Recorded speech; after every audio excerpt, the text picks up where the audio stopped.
Então vamos lá, Giro da Bolsa, programa semanal, dessa vez direto aqui de Dubrovnik, na Croácia. Ou seja, a gente vai falar todas as notícias do mercado financeiro no Brasil e no mundo inteiro para você se manter bem informado. Vou pedir desculpa pelos meus olhos, ainda estou com a conjuntivite muito séria aí, tá bem vermelho meu olho, inchado, tomando antibiótico, mas a gente sempre mantém, tradicionalmente, o programa aqui nunca falha e por isso eu vou fazer ele do jeito que dá dessa vez aqui. Tô meio adoentado, mas a gente vai conseguir chegar lá. Então o programa de hoje tá maravilhoso. A gente vai começar aqui agora com o nosso queridíssimo índice Bovespa, que fechou a semana com 1,96% de alta aí, a 139.187,39 pontos, né? Você consegue conferir aqui os principais indicadores econômicos. O Bovespa subiu bem, chegou a passar dos 139 mil reais pela primeira vez. O IFIX subiu 0,91%, nosso índice de fundos imobiliários, mostrando a recuperação já do IFIX, mesmo com a Selic em 14,75%. O S&P 500, né, o índice das principais empresas americanas ali, as 500 maiores, subiu 2,66%, Nasdaq 3,58%, dólar foi para 5,66, uma queda de 0,14%. A gente tem o Bitcoin com 0,64% de alta aí, a 103.485 dólares. A gente tem o Ethereum com 2.524 dólares aí, então com 1,11%, tem subido bastante nas últimas semanas. Mas, para quem pensa que essa semana foi só de euforia, a verdade é que o velho fantasma do risco fiscal, ele voltou a assustar o nosso mercado aqui, porque com o alívio das bolsas aí, depois dos Estados Unidos e da China fecharem um acordo histórico sobre as tarifas, a gente vai falar muito disso daqui a pouquinho, o que aconteceu aqui foi a questão dos gastos públicos, que voltou a ganhar manchete no Brasil, uma manchete que a gente não queria de jeito nenhum, mas voltou a acontecer. O problema é que a gente tá no meio de um cenário aparentemente bom, com a bolsa atingindo a máxima histórica, mas a inflação ainda está muito alta, e isso está forçando o Banco Central a manter os juros lá em cima. Nessa semana saiu a ata da última reunião do Copom, que subiu os juros para 14,75% na semana passada, e se de um lado esse documento aqui indicou que a alta da Selic pode estar perto do fim, de outro, os diretores do Banco Central mostraram preocupação com o equilíbrio das contas públicas. E é bom lembrar que a gente está a menos de 1 ano e meio das eleições, então o Lula está quase sendo obrigado a fazer uma política um pouco mais populista, o que significa gastar muito mais dinheiro do que deveria para tentar recuperar a popularidade e salvar o PT em 2026. Esse é o plano do governo agora, fica bem claro isso. E aí o que a gente está vendo é o governo começar a zerar a conta de luz para 60 milhões de brasileiros, é muita gente, fazendo de tudo para aprovar a isenção de IR também para quem ganha até 5 mil reais, e agora tendo que desmentir uma notícia de que o Lula quer aumentar o valor do Bolsa Família. Então imagina, né, ter que desmentir isso não é lá muito bom. Além disso, o governo já está comprometido com o pagamento de quase 70 bilhões de reais em precatórios no ano que vem, e para piorar, a ministra do Planejamento, a Simone Tebet, confirmou que o governo vai usar o dinheiro público para devolver uma parte dos 6 bilhões de reais para os aposentados que foram vítimas da fraude do INSS. Ou seja, os sindicatos roubaram o dinheiro e agora quem vai pagar essa conta, obviamente, somos nós, né? Eu e você, principalmente, que está aí do outro lado. Nessa semana, inclusive, teve bate-boca, né, do novo ministro da Previdência com o senador Sérgio Moro, que era ministro da Justiça quando começaram as fraudes. Mas a verdade é que o governo já jogou a toalha e viu que não vai conseguir barrar a CPI do INSS, e teve até um senador petista assinando aí o requerimento da abertura da CPI, o que mostra uma dificuldade do Lula de manter o apoio no Congresso, ou talvez uma estratégia do governo, né? Já que não podemos vencê-los, vamos nos unir aqui em apoio a quem está cobrando também, né? Como se a gente estivesse participando dessa cobrança. É claro que o Lula ainda é muito bom de articulação e ele está se mexendo aqui, fazendo várias trocas de ministério, e o nome da vez é o Guilherme Boulos, que tem tudo para ser o ministro da Secretaria-Geral da Presidência da República. Agora, quando a gente olha só para a Bolsa de Valores, parece que existe um outro Brasil, porque as empresas estão entregando bons resultados, as ações estão subindo, e eu já vou te contar aí por que o Ibovespa bateu esse novo recorde na semana passada, né? Mas primeiro eu preciso te dar uma dica muito importante. Seguinte, a gente está nesse momento histórico, né? A gente tem visto a dificuldade que é você escolher bons ativos nesse momento do Brasil. As pessoas estão olhando muito mais para aquilo que está subindo nesse momento, para aquilo que está mais hypado. Como é que você pode se beneficiar desse momento atual da política? Você precisa escolher empresas muito boas que estejam sendo negociadas a múltiplos muito baixos. Por quê? Na hora que a gente sai dessa crise econômica, dessa Selic a 14,75, essas são as primeiras empresas que vão começar a se descolar. Raul, mas tem empresa que agora está dando 100%, 50%, etc. Muitas vezes small caps, empresas que não produzem absolutamente nada, muitas vezes em cima de um processo muito especulativo. Então você precisa tomar cuidado com esse processo especulativo para que você não machuque o seu patrimônio lá na frente. Se você quiser ajuda para fazer essa alocação, cara, clica no link aqui embaixo que a gente está pronto para te ajudar aí na UVP, a maior escola de investimentos do Brasil. Voltando aqui a falar da nossa Bolsa de Valores, o Ibovespa voltou a subir, bateu os 139 mil pontos pela primeira vez na história. É claro que essa não é a bolsa em dólar, se fosse, a situação seria completamente diferente, mas o mercado acabou refletindo repercutindo muito a alta das bolsas americanas aí, com o anúncio de uma trégua na guerra comercial entre Estados Unidos e a China. Daqui a pouco a gente vai falar um pouco mais sobre isso. E o que a gente vem falando aqui no Giro da Bolsa é que o Brasil já vinha se dando muito bem com essa história das tarifas do Trump, com o aumento do fluxo do capital estrangeiro, ou seja, com mais dinheiro dos investidores vindo de fora aqui para o Brasil. E a boa notícia é que o impacto da Selic nas empresas da Bolsa foi menor que o esperado e a gente teve um bom primeiro trimestre em vários setores, principalmente o financeiro, o de saúde e até no varejo, o que mostra a economia ainda aquecida,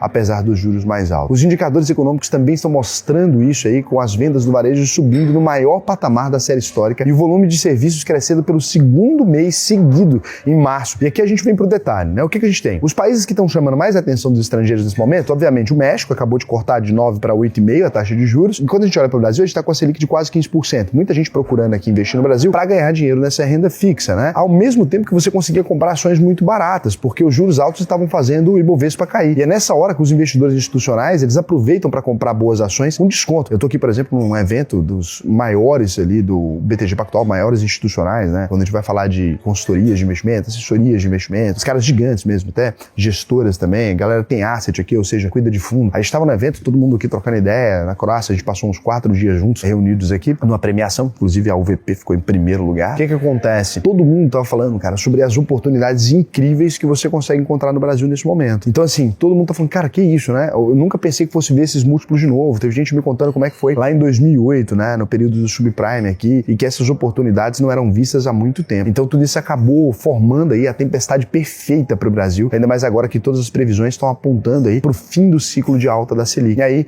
você junta tudo isso com a desvalorização do dólar, e o real foi a quarta moeda que mais se valorizou em 2025. Você vê que com o dólar a R$ 5,66, o real tá valendo aí 0,17 dólares, né? Com alta de 11% desde o dia 1º de janeiro. Agora, a gente vindo aqui pro mercado americano, as bolsas também subiram forte depois dos Estados Unidos e da China fecharem esse primeiro acordo, que dá essa trégua de 90 dias aí na guerra comercial entre os dois países. Nesse período, a taxa dos produtos chineses cai de 145% para 30%, e em contrapartida, a China reduz aqui de 125% para 10% o imposto sobre as importações americanas. A reação do S&P 500 e da Nasdaq foi imediata, né? E agora os índices já estão negociando 5% acima dos níveis que eles estavam negociando antes das primeiras tarifas, lá no dia 2 de abril. Os títulos públicos americanos também se recuperaram aí para os níveis pré-tarifas, com um título de 10 anos pagando 4,5%. Aí foi só alegria, né? O índice de volatilidade, o VIX, como é conhecido, o índice do medo, caiu do topo de 52 pontos lá no dia 8 de abril para os atuais 17 pontos. Os bancos já cortaram aí de 45% para 35% também as chances de qualquer recessão lá nos Estados Unidos. Isso porque as empresas da Bolsa também trouxeram resultados bons no primeiro trimestre de 2025, com exceção das commodities aí. E a queda de 0,3% do PIB tem muito mais a ver com a antecipação das exportações por meio das tarifas aí, do que com a contração real da economia. Agora, para melhorar esse cenário aqui, a inflação ao consumidor veio melhor que o esperado. A inflação ao produtor teve uma queda de 0,5% em abril. E aí, é claro que não é uma notícia totalmente boa para algumas pessoas, mas vocês vão entender que isso pressiona a inflação para baixo, né? As vendas do varejo desaceleraram e a produção industrial caiu pela primeira vez em 6 meses. Então, acordo com a China, mais inflação voltando para a meta, mais economia desaquecendo, igual a uma possibilidade bem maior aí de corte de juros pelo Banco Central americano. Não tem nem como falar, né? E para fechar essa conta positiva para as bolsas, o secretário do Tesouro, o Scott Bessent, disse que as negociações com a China vão continuar nesses 3 meses de trégua, que a ideia dos americanos é proteger principalmente as indústrias do aço,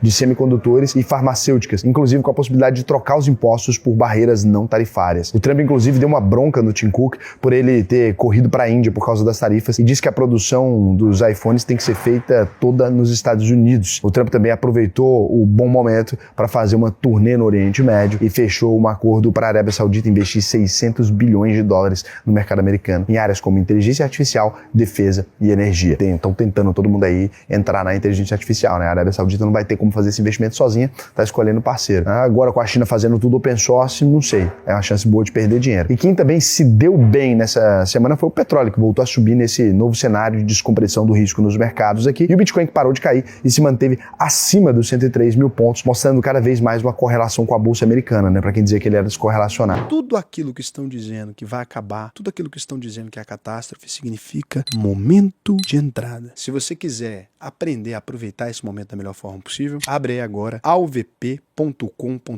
ou clica no link aqui embaixo, entra no botão Faça sua análise de perfil. A gente tem não só a maior escola de investimentos do Brasil, como também somos proprietários da Top 1 consultoria de investimentos ligada ao Banco BTG Pactual. Top 1 no ranking do BTG. O que é o BTG Pactual para você que não sabe? Maior banco de investimentos da América Latina. Pode pesquisar. Ninguém nunca chegou nesse patamar que os caras têm. A gente tá aqui todos os dias trocando ideia, a gente conversa, a gente tem acesso à informação, a gente sabe para onde está caminhando. E a gente fez as primeiras movimentações de tudo, muito antes da Índia se beneficiar, muito antes do México se beneficiar. Todas essas conversas a gente está levando aqui com vocês. Eu tô trazendo aquilo que ficava a portas fechadas, só para investidores que têm bilhões e bilhões e bilhões. Eu tô trazendo aqui para vocês, e lá na UVP eu posso falar muito mais do que eu posso falar aqui no aberto. Então, entra na UVP, para mim vai ser um prazer te ensinar a investir no Brasil e no mundo inteiro. Não perde essa oportunidade, entra agora. A turma de maio é uma turma excepcional sempre, né? Uma turma que tem mais feriado, a galera é pouca feita entrar nessas turmas e por isso acaba compensando mais para você, porque você tem mais atenção, a comunidade está mais vazia, então acaba compensando para vocês. E agora, para finalizar aqui o programa, a gente vem com as rapidinhas, que são só algumas notícias meio rapidinhas aqui que a gente encontrou na semana interessantes aqui. Então, a Petrobras retomou a fabricação de fertilizantes e a perfuração de poços onshore na Bahia. A estatal também encontrou novas reservas de petróleo na bacia de Santos, no Rio de Janeiro, e divulgou o resultado do primeiro trimestre de 2025 com lucro 48% maior, aí, 35 bilhões, e vai pagar mais de 11,7 bilhões em dividendos, 91 centavos por ação. As ações do Banco do Brasil caíram forte na sexta-feira, depois do Banco do Brasil soltar um balanço 21% abaixo do esperado,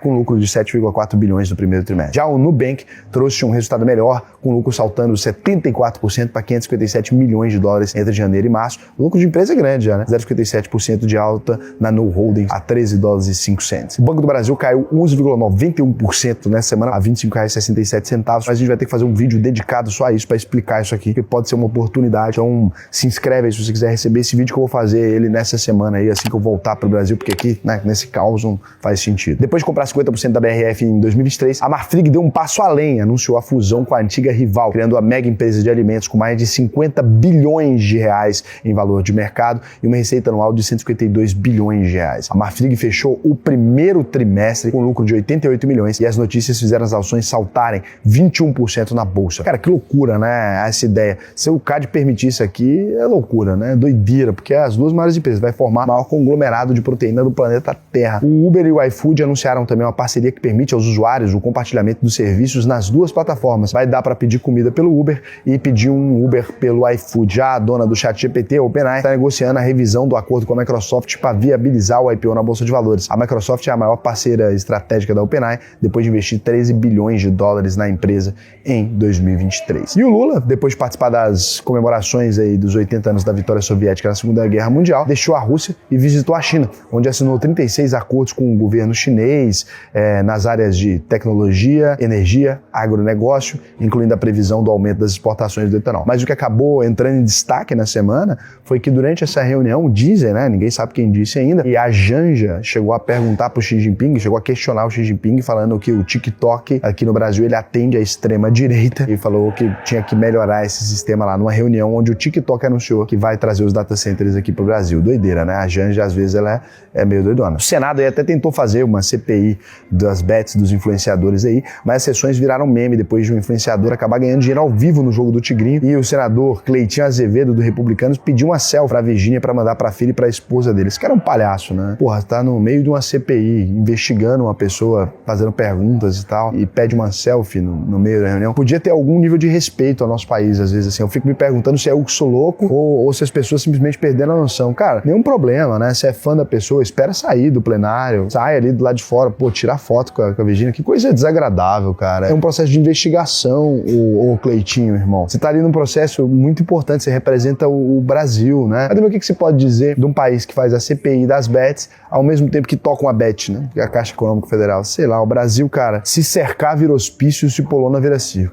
E para fechar o programa com a notícia aqui realmente relevante, o técnico Carlo Ancelotti, um dos melhores treinadores do mundo, é o novo comandante da seleção brasileira com contrato até o fim da Copa de 2026. Me escala aí, eu quero só ir pra viagem, mas eu fico no banco ali jogado no caro. A mídia especializada diz que ele vai ganhar 5 milhões de reais por mês, com várias regalias e um bônus de 5 milhões de euros se ganhar a Copa pelo Brasil. E para encerrar o programa aqui, com a notícia mais importante da semana, os deputados estão propondo pagamento de multa para quem levar um bebê reborn para ser atendido no SUS. É isso. Vou nem comentar isso aqui. Pessoal, eu sei que nesse vídeo aqui eu devo ter parecido meio cansado. Vou explicar pra vocês o que acontece. Eu tomei um antibiótico muito forte. Cara, eu tô tontinho, gravei o vídeo tonto. Só que é isso, né? O Giro da Bolsa é um programa que tem toda semana e aí o que eu faço não ia deixar de gravar o programa. Então, independente de eu estar viajando, qualquer coisa, o compromisso que a gente faz é compromisso, né, gente? Então, tá aí meu compromisso com vocês. Não cumprido da melhor forma possível, poderia ter feito melhor, mas infelizmente, por falta de condições tô gravando aqui já antes de entrar no voo e foi isso, tá bom? Foi o que deu pra fazer essa semana. Perdão aí. Obrigado. Cara, deixa um comentário aí também, o que vocês acharam do programa, o que vocês estão achando ultimamente. Tá num momento legal do canal, queria a participação mais de vocês aí, nessa opinião, né? Um momento, muito bom pra UVP, a UVP tá crescendo, o canal tem ido muito bem nos últimos anos, assim. Sinto que a gente tem conseguido evoluir, né, pra talvez temas mais complexos, mas queria entender de vocês, o que tá faltando, o que a gente poderia fazer, né? Poder atingir aí mais pessoas, né? Trazer aqui um público mais novo. Tem chegado muita gente, mas eu acho que vocês entendem melhor disso, né? Vocês, conversam no dia a dia, tem seu amigo que é investidor, o fulano de tal não gosta do canal por isso, ou gosta por isso, o que a gente tem que pôr mais, o que a gente tem que tirar. Comenta aí.